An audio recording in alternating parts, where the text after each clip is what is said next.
Israel বা Iran এখনো যুদ্ধ বন্ধ করার কোনো ইঙ্গিত তো দেয়নি। ইরান তো বলছে আমরা যুদ্ধ করব। আমেরিকা তো পাগল ছাগল দেশ চালাচ্ছে, এবারে আর কি বলবো। এখনই বলছে যে will stop the war, we've achieved everything. ট্রাম্পের লজিক ধরলে তো এই যুদ্ধ হওয়ারই কথা না, কেন তো গতবার ইরানে বম্বিং করে বলেছিল সব হয়ে গেছে। এখন অন্য যেসব দেশে তেল আছে সেখানে আমেরিকা ঢুকে মাস্তানি করার অবস্থায় নেই। রাশিয়াতে প্রচুর তেল আছে, আমেরিকা ঢুকতে পারবে সেখানে? পারবে না। বিরাট একটা ব্যাপার হয়ে যাবে, আণবিক যুদ্ধ হয়ে যাবে।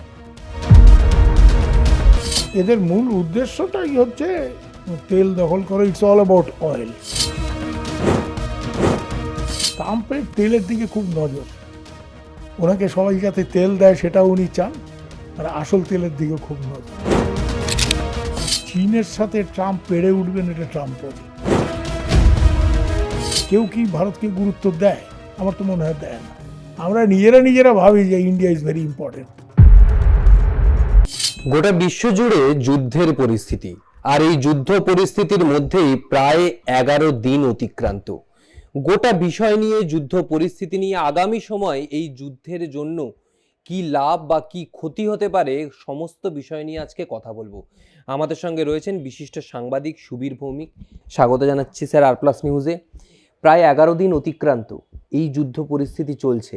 গোটা বিষয়টা নিয়ে এই মুহূর্তে দাঁড়িয়ে যে সিচুয়েশন, কি বলবেন সম্পূর্ণ বিষয় নিয়ে? একটা কথাই বলা যায়, যুদ্ধ চলছে, হয়তো চলবেও।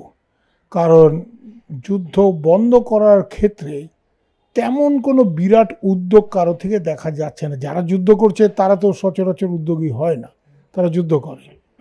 অন্য দেশ যারা ক্ষতিগ্রস্ত হচ্ছে, যেটা বললে যে অর্থনৈতিকভাবে, তেল গ্যাস ইত্যাদি, তাদেরও ইউরোপিয়ান ইউনিয়ন, চীন, রাশিয়া যারা যুদ্ধে নেই, ভারত, কারোরই তো কোনো সেরকম একটা উদ্যোগ নিয়ে যুদ্ধ বন্ধ করার জন্য একদিকে ইসরায়েল আর আমেরিকা, একদিকে ইরানের সাথে যোগাযোগ করে ওদের টেবিলে বসানোর যে চেষ্টা, যেটা বলে থার্ড পার্টি মেডিয়েশন, সেরকম কোনো ইঙ্গিত এখনও আমরা পাচ্ছি না। নানা লোক নানা রকম আলোচনা করছে। বিশেষ করে ইউরোপিয়ানদের ব্যাপারটা খুবই অদ্ভুত। ওরা প্রথমে খুব যুদ্ধের বিপক্ষে কথা বলল, এখন দেখা যাচ্ছে যে ফ্রান্স এয়ারক্রাফট ক্যারিয়ার পাঠাচ্ছে মধ্যপ্রাচ্যে। ব্রিটেন প্রথমে বলল আমরা এইসবের মধ্যে নেই, তারপর বললো না আমাদের বেস টেসে অ্যাটাক হয়েছে, দেখা যাক কী হয়।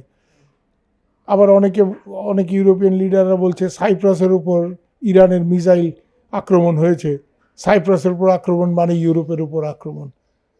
তো এই সাহেবদের ব্যাপারটা খুব গোলমালের জায়গায়, ওরা কী চাইছে। রাশিয়া খানিকটা যুদ্ধ বন্ধ করার জন্য ইরানের সাথেও কথা বলেছে, এরকম ইঙ্গিত পাওয়া যাচ্ছে। আবার ভ্লাদিমির পুতিন ট্রাম্পের সাথে কথা বলেছেন, রাশিয়ারই একটা উদ্যোগ দেখা যাচ্ছে। কিন্তু এখানে মুশকিলটা হচ্ছে যে রাশিয়া তো নিজের যুদ্ধে লিপ্ত হয়ে আছে ইউক্রেনে, এবং রাশিয়ার সাথে ইউক্রেনের যুদ্ধ বন্ধ করার জন্য সেটা একটা আলাদা প্রচেষ্টা, সেটা ট্রাম্প সাহেব নিজে সেই প্রচেষ্টার মধ্যে রয়েছেন। হ্যাঁ, যুদ্ধ বন্ধ করার যে প্রচেষ্টা ইউরোপে ইউক্রেন এবং রাশিয়ার মধ্যে। চীন কি চাইছে এটা চীনই জানে, কারণ চীন মাঝে মাঝে হুঙ্কার দিচ্ছে আমাদের কোনো লোকের উপর কিছু হলে আমরা দেখে নেবো এই করবো, কিন্তু চীন আমার মনে হয় কোনো রকম ঝামেলায় যেতে চায় না। ব্যবসা বাণিজ্য করবে, একটা জায়গায় কোনো রিসোর্স থাকলে সেই রিসোর্সটাকে আনার একটা ব্যবস্থা করবে নিজের দেশে, এনে কাজে লাগাবে। কিন্তু চীন লাস্ট যুদ্ধ করেছে কবে? 79 সালে। কত বছর আগে দেখো, প্রায় 40 বছর বেশি সময় আগে। সে ভিয়েতনামে ঢুকেছিল, ভিয়েতনামকে আক্রমণ করেছিল, এবং ভিয়েতনাম মোটামুটি যা ধোলাই চীনকে দিয়েছে, 30,000 সোলজার মারা গেছে এক সপ্তাহে, চীন ল্যাচ গুটিয়ে। আর কোথাও চীন ফট করে ছোটোখাটো বর্ডারে আমাদের সাথে যেমন একটু, ওগুলি তো স্কারমিশ, ওটা তো আর ওয়ার বলা যায় না, ছোটোখাটো। তো এর জন্য যুদ্ধ বন্ধের আমি খুব একটা আশা দেখছি না। আর যারা যুদ্ধ করছে তাদের কথা যদি বলি, ইসরায়েল বা ইরান এখনও যুদ্ধ বন্ধ করার কোনো ইঙ্গিত দেয়নি। ইরান তো বলছে আমরা যুদ্ধ করব, এটা আমাদের it's a matter of honour, এটা আমাদের আত্মসম্মানের ব্যাপার এবং আত্মরক্ষার ব্যাপার, বেঁচে থাকার লড়াই এটা। স্বাভাবিকভাবেই তারা তাদের যে গোসা হওয়ার সঙ্গত কারণ আছে, সুপ্রিম লিডারকে মেরে দিয়েছে।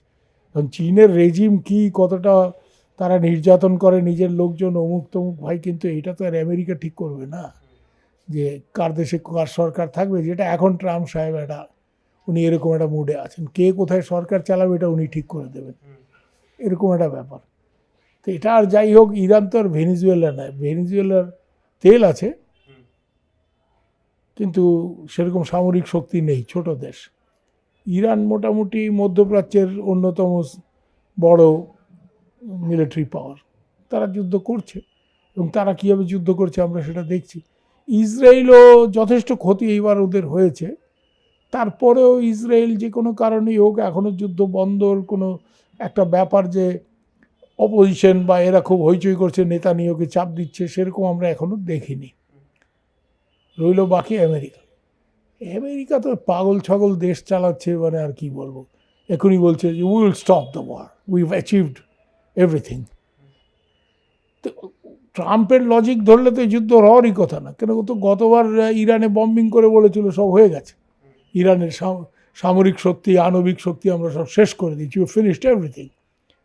তো এইবার তাহলে যুদ্ধটা কেন করলে? তো ইসরায়েলের কথাই করলে। তো এখন ট্রাম্প কালকে বলেছে যে ওয়ার উইল বি ওভার সুন, কিন্তু তার যারা মিলিটারি কমান্ডার বা তার যে ডিফেন্স সেক্রেটারি পিট হেগসেথ, যে আরও বেশি যুদ্ধংদেহী ভাব যার, তারা তো বলছে না আমরা এখনই বন্ধ করব না, আমরা ইরানের আরও ক্ষতি সাধন করব। এখানে হয় কি জানো, যে কোনো যুদ্ধের ব্যাপারটা কি, যুদ্ধের ব্যাপারে একটা কথা আছে ওয়ার এইমস, যে যুদ্ধের উদ্দেশ্য কী। এই উদ্দেশ্য যদি তোমার স্পষ্ট থাকে যে আমি কেন যুদ্ধ করছি, তাহলে যুদ্ধ বন্ধের একটা সম্ভাবনা থাকে, যে উদ্দেশ্যগুলি চরিতার্থ। এখানে আমেরিকার উদ্দেশ্যটা কি? আমেরিকা কি ইরানের নিউক্লিয়ার হওয়ার ব্যাপারটা বন্ধ করার জন্য যুদ্ধ করছে? সেটা হলে তার নিউক্লিয়ার ক্যাপাসিটি কি এরিয়াল বম্বিং করে বন্ধ করা যাবে?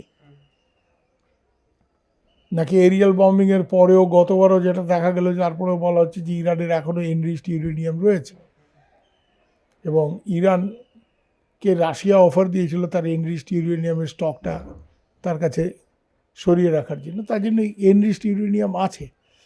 এখন হয়তো 80-90% নেই, কিন্তু 60-70% আছে। মানে আর কিছু করলেই, আর একটু করলেই ইরান নিউক্লিয়ার পাওয়ার।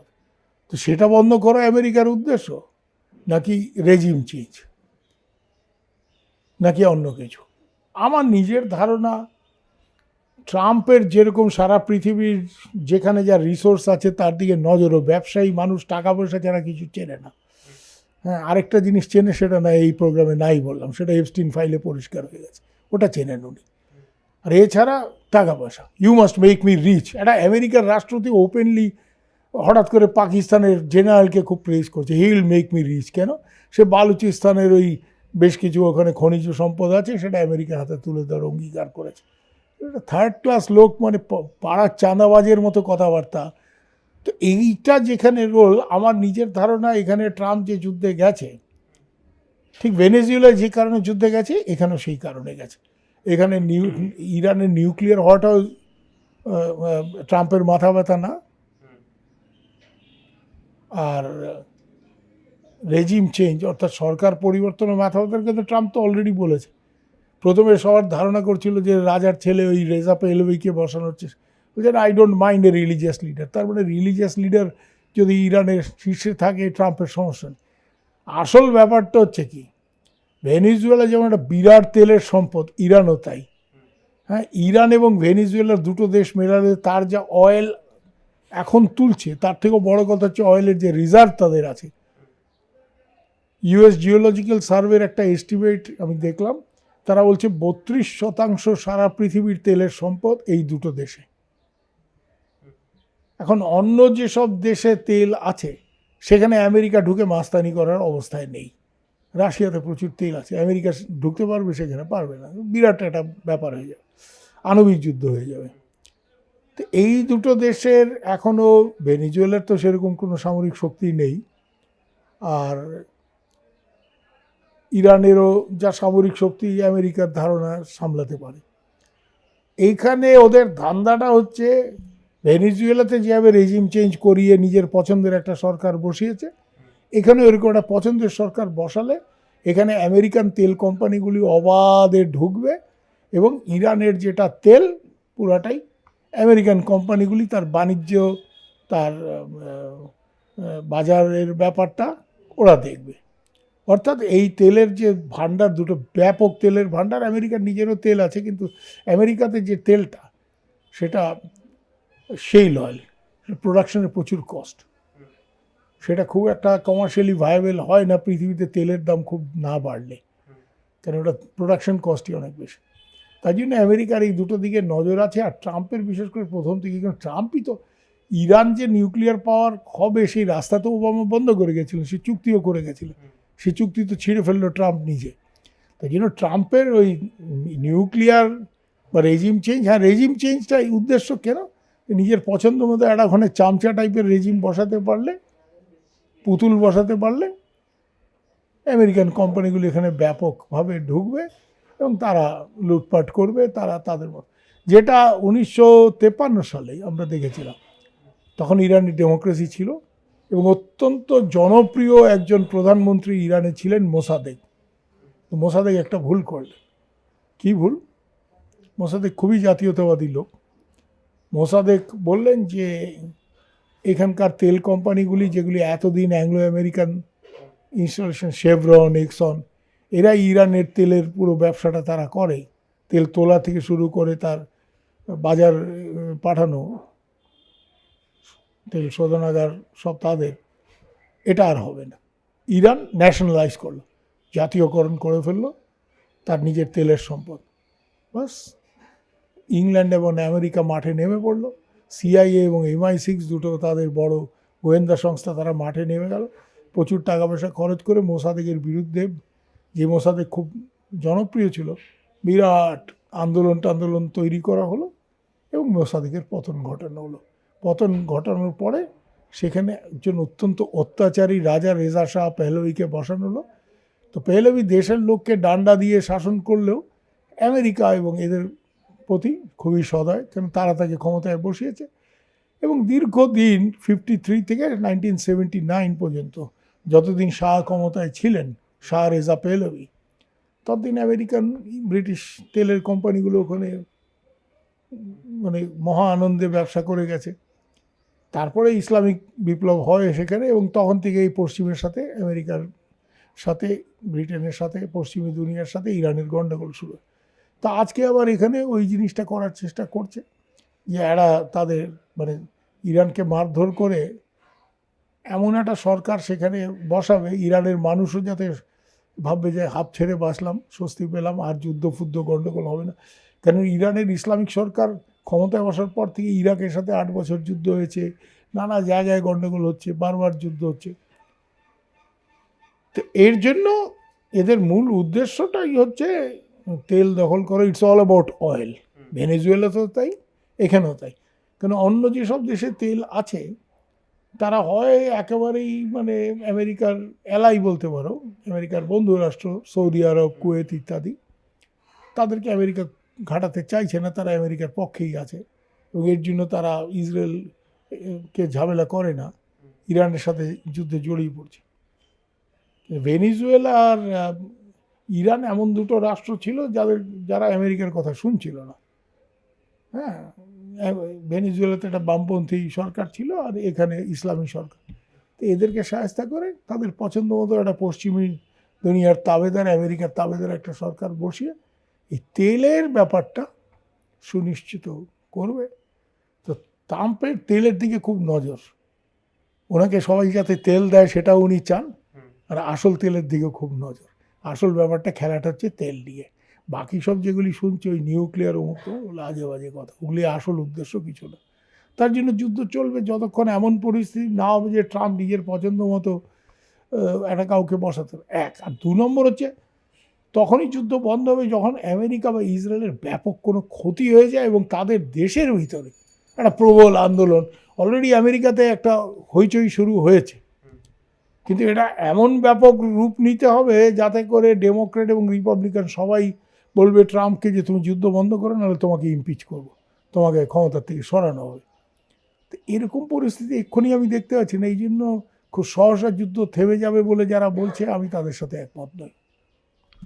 একদিকে আপনি বলছেন যে শুধু যে তেল বা তেলের জন্যই, কিন্তু অনেকের মতে আবার এই আমেরিকা নিজের দেশ থেকে বা 10,000 কিলোমিটার দূরে এসে আজকে এই যে যুদ্ধটা করছে, অনেক ক্ষেত্রে চীনকে শায়েস্তা করার জন্য অনেকে বলছেন যে তার মূল প্রতিপক্ষ চীনকে শায়েস্তা করার জন্য ইরানের সাথে যুদ্ধ, যাতে চীনের কাছে এই তেলটা যাতে না পৌঁছায়। ব্যাপারটা তো তেলের ব্যাপারই হলো, যে তেলটা চীনের কাছে যাবে না, আমার কাছে আসবে, আমার কোম্পানি এগুলি ডিল করবে। মানে আজকে যদি এখানে আমেরিকান কোম্পানিদের ইরান তার তেল সম্পদ ছেড়ে দেয়, এবং সেই আমেরিকান কোম্পানিগুলো যদি চীনকে তেল বিক্রি করে মুনাফা করে, তাহলে ট্রাম্পের কোনো সমস্যা হবে না। তো ব্যাপারটা তেল, ব্যাপারটা চীন না, ব্যাপারটা চীন না। চীনের সাথে তো ট্রাম্পের তো চীনের যাওয়ার কথা। চীনের সাথে তো ট্রাম্প, শোনো, চীনের সাথে ট্রাম্প পেরে উঠবেন এটা ট্রাম্প বোঝে। তাই জন্য ট্রাম্প চীনের বিরুদ্ধে শুল্ক টুল্ক দিল। চীন যেই মুহূর্তে ওই রেয়ার আর্থ, যেগুলি আজকালকার শিল্পে খুব গুরুত্বপূর্ণ, এই লিথিয়াম ইত্যাদি, এগুলি পুরো গ্লোবাল সাপ্লাই কন্ট্রোল করে চীন 80-90%। চীন যেই বললো এগুলি আমরা আর বিদেশে এক্সপোর্ট করব না, বাস ট্রাম্প লাইনে পড়ে গেল। ট্রাম্প সুরসুর করে আবার চীনের ওপর থেকে শুল্ক তুলে নিল। আমাদের হাতে সেটা নেই দেখে আমাদেরকে চমকাচ্ছে, তোমাকে এই নিতে হবে, তোমাকে আমার থেকে এই জিনিস কিনতে হবে, অমুক কিনতে হবে, দাদাগিরি আর কি এক কথায়। মোট কথা হচ্ছে ইস্যুটা চীন টিন না, ইস্যুটা আদর্শের কোনো ব্যাপারই নেই এখানে।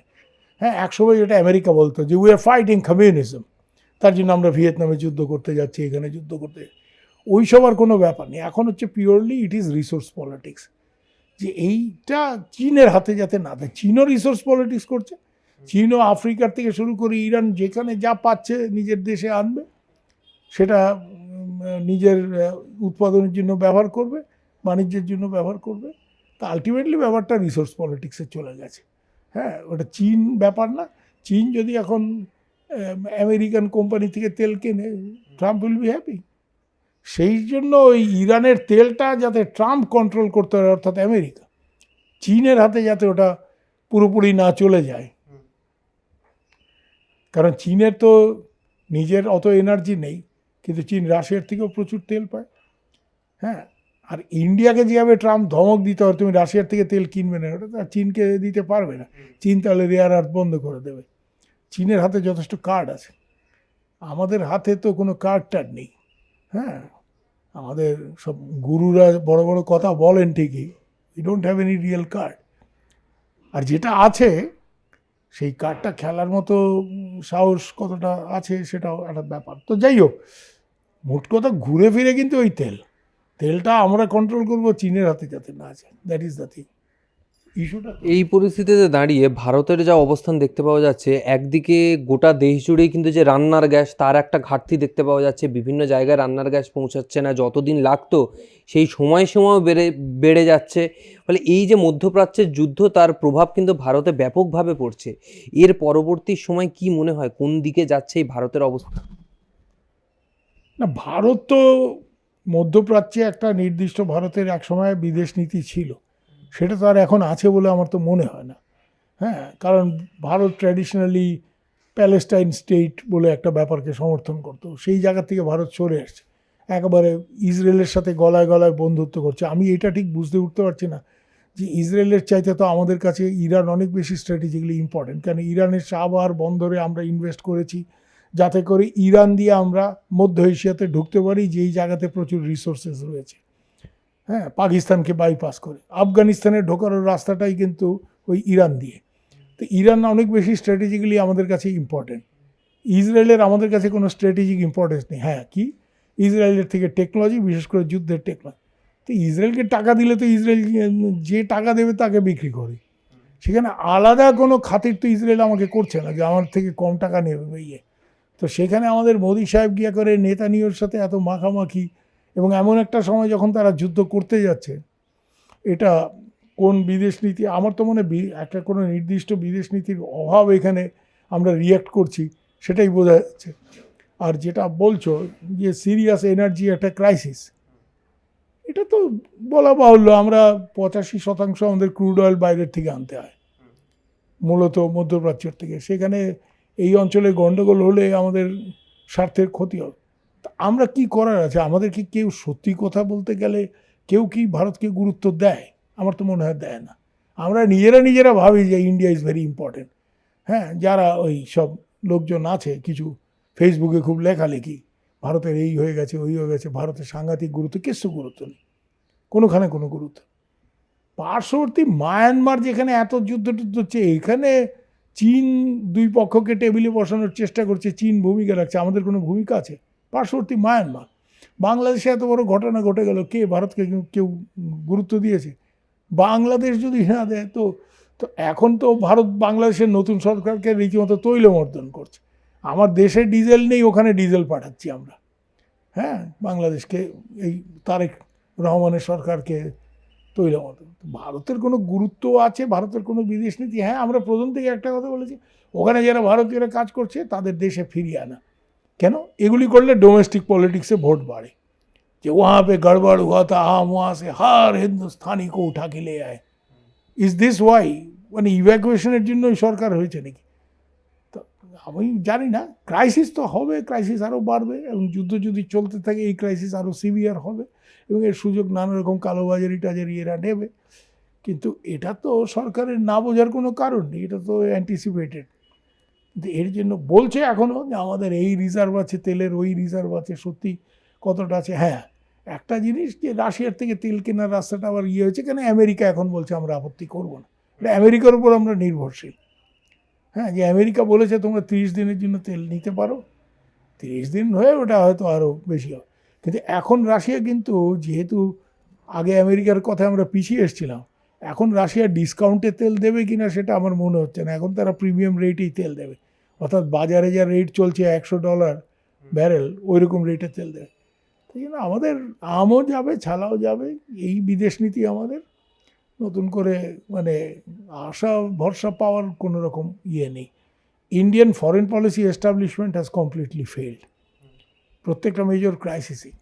হ্যাঁ, আজকে নেপালে পরিবর্তন হয়েছে, সেখানে পর্যন্ত আমাদের কোনো ভূমিকা নেই, যেটা একসময় বলা হতো যে এগুলি তো ভারতের ব্যাকইয়ার্ড। কোথায় কী backyard? We have no influence even in neighbouring small neighbouring countries. America তো মানে পায়ে ধরে ফেলার উপক্রম।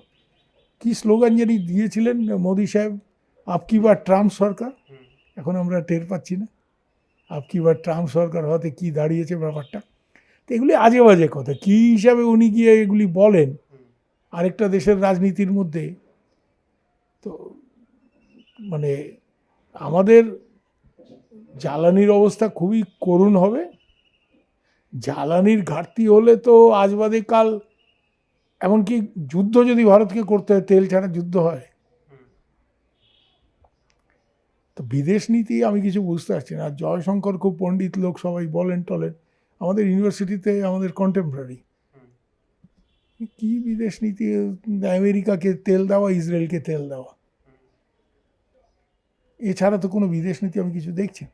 যেই ইরানের চাওয়ার বন্দরে আমরা $1 বিলিয়ন খরচ করেছি, যেই চাওয়ারকে কেন্দ্র করে দিয়ে আমরা ওখানে ঢোকার চেষ্টা করছিলাম মধ্য এশিয়াতে, মধ্য এশিয়ার যে দেশগুলি, ওখানে ঢোকার, পাকিস্তান যেহেতু আমাদের শত্রু রাষ্ট্র, অন্য কোনো পথ আমাদের নেই।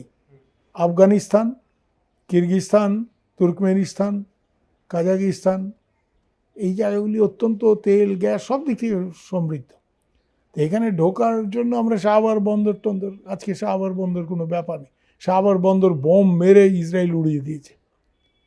আমরা হ্যাঁ করছি, আমরা নেতানিয়াহুর সাথে গলা জড়াজড়ি করছি, কিছু মানে there is no foreign policy. যেটা কোনো ব্যাপারই কোনো পলিসি আছে বলে তো মনে হচ্ছে কোনো কিছুতেই। তো ফরেন পলিসি কিছু ইন্ডিয়ার কাজ করছে, আর ইন্ডিয়ার গুরুত্ব এটা আমরা নিজেরা মনে করছি। এখানে কিছু লোকজন যারা তিলক লাগিয়ে লাভ ঝাপ দেয়, তারা মনে করছে ভারতের সাংঘাতিক গুরুত্ব, কিচ্ছু নেই। Nobody cares for India, nobody gives a dam. ওয়ার্ল্ডের 4th largest 5th largest economy, কে পাত্তা দিচ্ছে মশাই? এই পরিস্থিতি যেভাবে চলছে, ইরানের যা সামরিক ক্ষমতা রয়েছে, আর কতদিন এই যুদ্ধ টানতে পারবে বলে মনে হচ্ছে আপনার?